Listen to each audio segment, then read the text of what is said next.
smaller characters. In today's chapter, we are introduced to old Tom Redruth, the gamekeeper. He doesn't have a lot of dialogue. He doesn't have an actual impact on the plot, as in altering the course of the story, but he's an important person to the other characters. He's part of their lives. He's part of what represents home for Jim. It's important when you approach these characters, you understand who they are within the context of the book, of the story. He's elderly. He's very definitely Cornish. He's called Old Tom Redruth, Redruth being a town in Cornwall, if you don't know. And one of the first things he says, or one of the things that struck me when I was doing my prep, he says to the doctor, "Be I going, doctor?" Asking, am I going on this trip with you? He doesn't say, do you want me to go with you? Do you need me to go with you? Can I go with you? I'd love to go with you. Be I going, doctor? Which just gives that status of, I'll go if you tell me I'm going. You're my boss. You're my better. You're better than me. You're higher class than me. You've got a higher station in life than me. And I'm here. He saw it almost as a duty to be a part of this. And I'm probably bigging old Tom Redruth, the gamekeeper, up far too much. But then you've also got Tom, the honest sailor. There's one of the sailors is called Tom. So, and he hasn't got a huge role to play either. Now, a lot of the sailors, as we will discuss and have been discussing, they're going to have West Country accents. You've got to have separation between old Tom Redruth, the gamekeeper, and honest Tom, the sailor, who's going to be much younger, very different in his attitude to the whole enterprise. And this is another reason that small characters become so important. They can be very confusing. So you must approach every one of the smaller characters with as much seriousness as you do the larger characters. And that's not to say that you can't just give them all silly voices. You can't just give them all a different accent. You've got to know why they're different. They will then become different, and you will tell their story differently. And I guess we'll see in this chapter, as I record, whether I'm able to give old Tom Redruth something distinct that will help us remember him when he appears later, when his part in the story sort of comes to the fore, and so that it doesn't confuse us when we meet honest Tom the sailor. Those are the challenges. Here I go.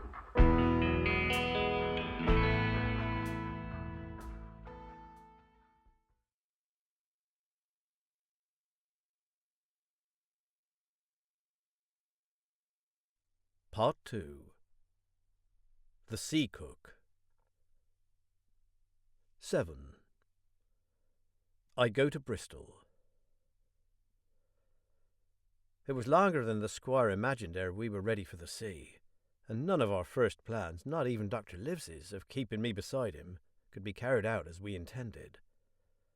The doctor had to go to London for a physician to take charge of his practice. The squire was hard at work at Bristol, and I lived on at the Hall under the charge of old Redruth, the gamekeeper, almost a prisoner, but full of sea dreams and the most charming anticipations of strange islands and adventures. I brooded by the hour together over the map, all the details of which I well remembered. Sitting by the fire in the housekeeper's room, I approached that island in my fancy from every possible direction.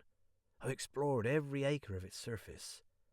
I climbed 1,000 times to that tall hill they call the Spyglass, and from the top enjoyed the most wonderful and changing prospects.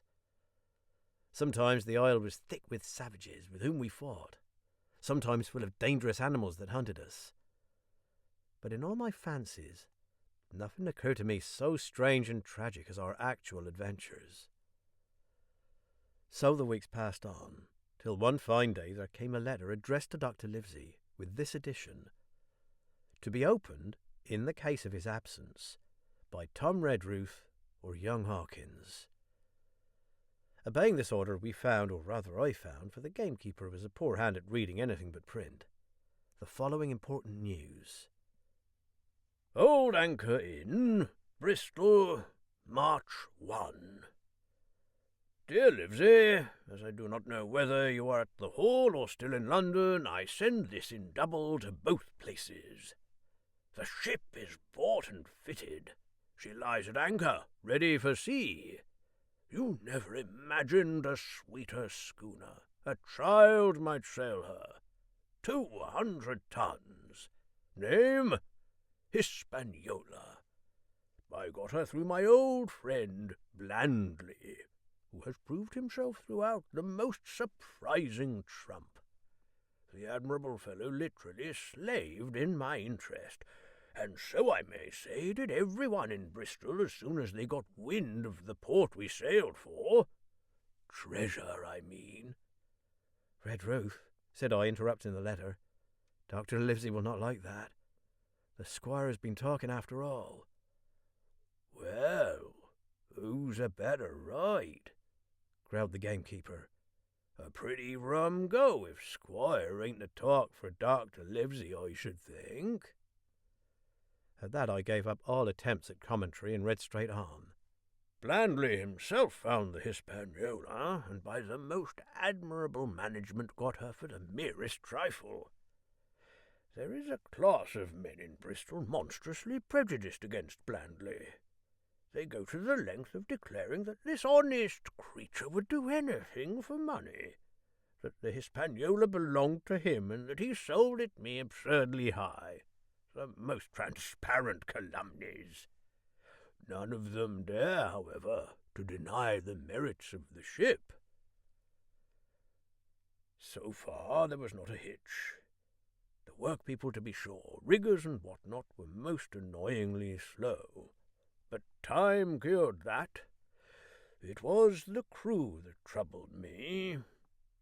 I wished a round score of men, in case of natives, buccaneers, or the odious French, and I had the worry of the deuce itself to find so much as half a dozen, till the most remarkable stroke of fortune brought me the very man that I required.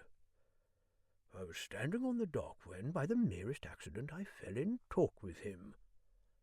I found he was an old sailor, kept a public house, knew all the seafaring men in Bristol, had lost his health ashore, and wanted a good berth as cook to get to sea again. He had hobbled down there that morning, he said, to get a smell of the salt. I was monstrously touched. So would you have been, and out of pure pity I engaged him on the spot to be ship's cook. Long John Silver he's called, and has lost a leg. But that I regarded as a recommendation, since he lost it in his country's service under the immortal Hawk. He has no pension, Livesey. Imagine the abominable age we live in.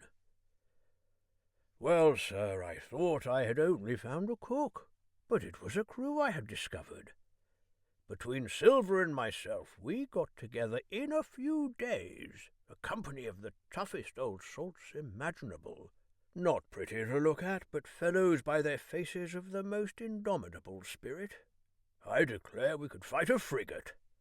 Long John even got rid of 2 out of the 6 or 7 I had already engaged. He showed me in a moment that they were just the sort of freshwater swabs we had to fear in an adventure of importance.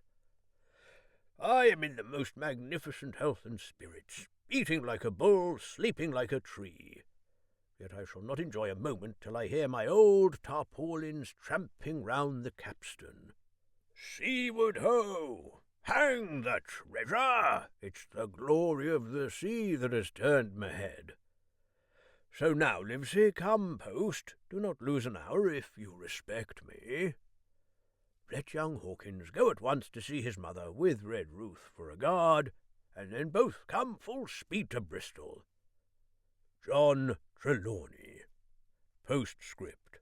I did not tell you that Blandly, who, by the way, is to send a consort after us if we don't turn up by the end of August, had found an admirable fellow for sailing-master.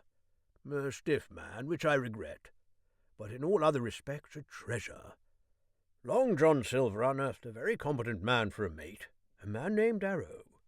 I have a boatswain who pipes lives here. So things shall go man-of-war fashion on board the good ship Hispaniola. I forgot to tell you that Silver is a man of substance. I know of my own knowledge that he has a banker's account which has never been overdrawn. He leaves his wife to manage the inn, and as she is a woman of colour, a pair of old bachelors like you and I may be excused for guessing that it is the wife, quite as much as the health, that sends him back to roving. J.T. P.P.S. Hawkins may stay one night with his mother. J.T.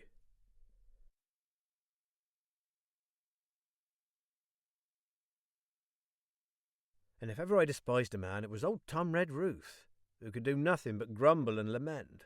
Any of the under gamekeepers would gladly have changed places with him, but such was not the squire's pleasure, and the squire's pleasure was like law among them all. Nobody but old Redruth would have dared so much as even to grumble. The next morning he and I set out on foot for the Admiral Benbow, and there I found my mother in good health and spirits. The captain, who had so long been a cause of so much discomfort, was gone where the wicked ceased from troubling. The squire had had everything repaired, and the public rooms and the sign repainted, and had added some furniture. Above all, a beautiful armchair for mother in the bar. He had found her a boy as an apprentice also, so that she could not want help while I was gone. It was on seeing that boy that I understood for the first time my situation. I had thought up to that moment of the adventures before me, not at all of the home that I was leaving. And now, at sight of this clumsy stranger who was to stay here in my place beside my mother, I had my first attack of tears.